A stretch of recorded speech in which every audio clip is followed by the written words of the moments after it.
Six Flags New Orleans. The New Orleans amusement park Jazzland opened in 2000, and the lease was purchased by Six Flags in 2002.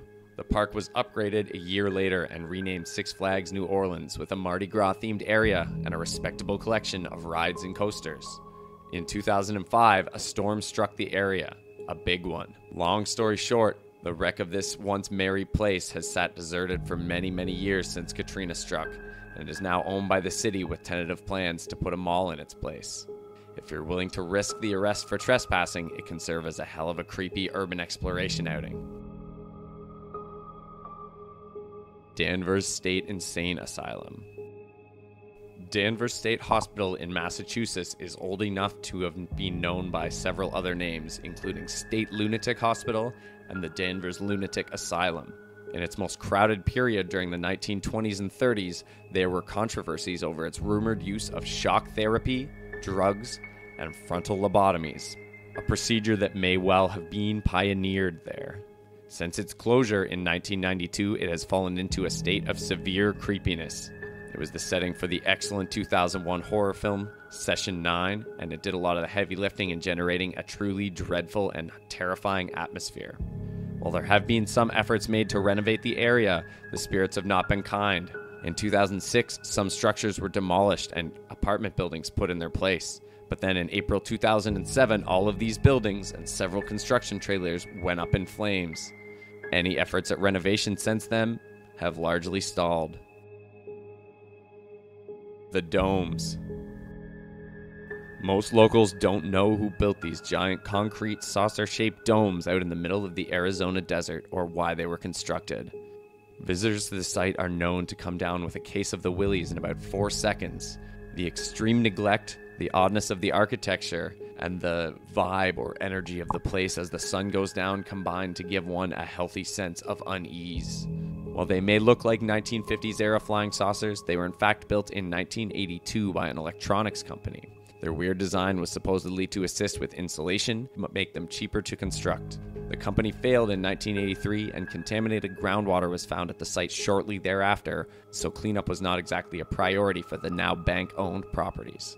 New owners acquired the site in 2006, and there it still sits, spooky, deserted, and forever raising the question, who would pay for this? Holy Land, USA. Holy Land, USA was once an 18-acre theme park in Waterbury, Connecticut. At its peak in the 1960s and 1970s, it saw upwards of 40,000 visitors per year.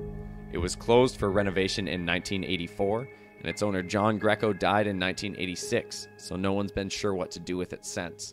The property has been watched over by a group of nuns in the intervening decades while it deteriorates further and further and becomes more disturbing. As if the crumbling statues, dark and still structures, and obvious vandalism don't frighten you enough, there's also the fact that a teenager was murdered on these deserted grounds in 2010. While police reports have shown instances of trespassing have dropped, that really just means there are fewer people around, making the place even more isolated and terrifying. Oradour. Just down the road from the village of Oradour-sur-Glane, in France, there lies the original village of Oradour-sur-Glane, or what's left of it.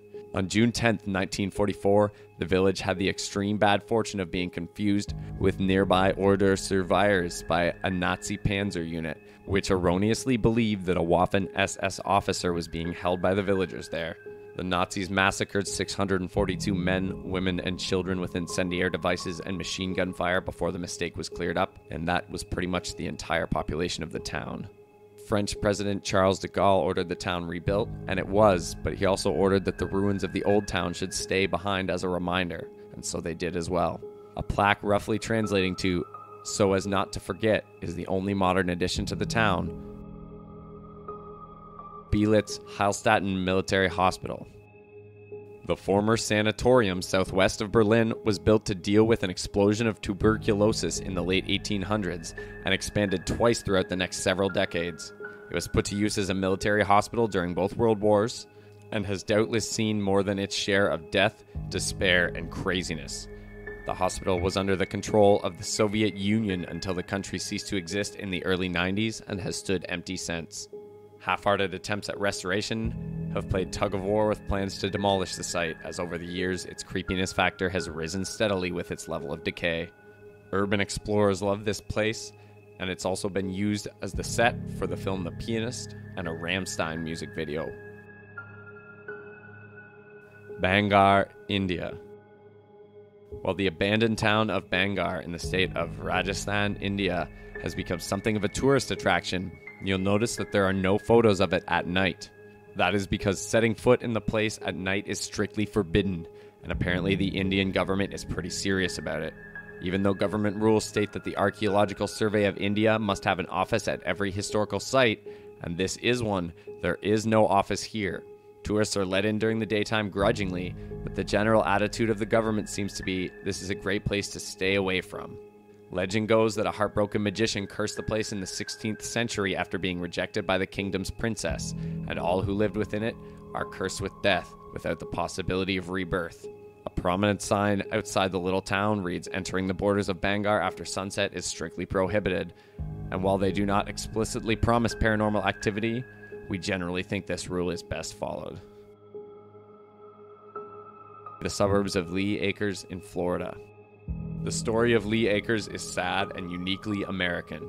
In the 1950s, businessman Gerald Gold and Lee Ratner, who got rich selling decon rat poison, divided up a huge stretch of land in southern Florida, owned by Ratner, into tiny half-acre parcels that they then sold to northerners for low prices.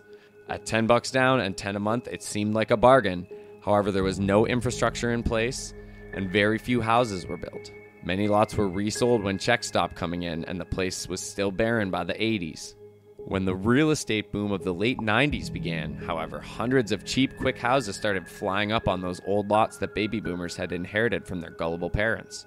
Far too many houses to actually meet the demands to live there, and while the real estate bubble popped, the suburbs of Lee Acres became a veritable ghost town. There are many blocks with only 1 or 2 occupied houses, and many have none at all. Plants, flowers, and alligators rule over this vast, empty suburban skeleton. One can easily imagine that they are in an alternate universe where the Cold War turned out a bit differently. Discovery Hut. Discovery Hut is located in Antarctica, close to McMurdo Sound. It was built by the party of explorer Robert Falcon Scott during the Discovery Expedition of 1901 to 1904, which was the second time anyone had ever tried to explore the region. If the hut looks like it's in pretty good shape for being that old, it may be because it is pretty much frozen solid. Inside this incredibly drafty little hut, you'll find functionally useless equipment, 90-plus-year-old stores of seal carcasses, meat and blubber, snow, ice, and despair. The hut has served no real purpose for decades upon decades, and probably would have been completely lost to decay and neglect long ago if it didn't sit in the middle of a deep freeze. Anderlecht Veterinary School. The last remaining unrenovated building out of the 19 that used to make up a veterinary complex in Anderlecht, Brussels, has stood deserted since the 1990s. We're thinking it will remain unrenovated because crews are just straight up terrified to even go near the place. Within its deserted, crumbling halls that lead to rooms that are full of more horrifying stuff than the last, including old hand-blown bottles of questionable fluids, syringes, and other old, rusty medical equipment. The main attractions are the animal heads and brains and assorted parts stuffed into jars throughout the building, in places appropriately called horror labs. Some parts are recognizable, some are not. Some are jammed together into larger jars, and some are sewn together that we absolutely do not want to know why. This is allegedly a fairly popular urban exploration destination, although anyone who wants to take a day trip to the horror labs is made of sterner stuff than we are.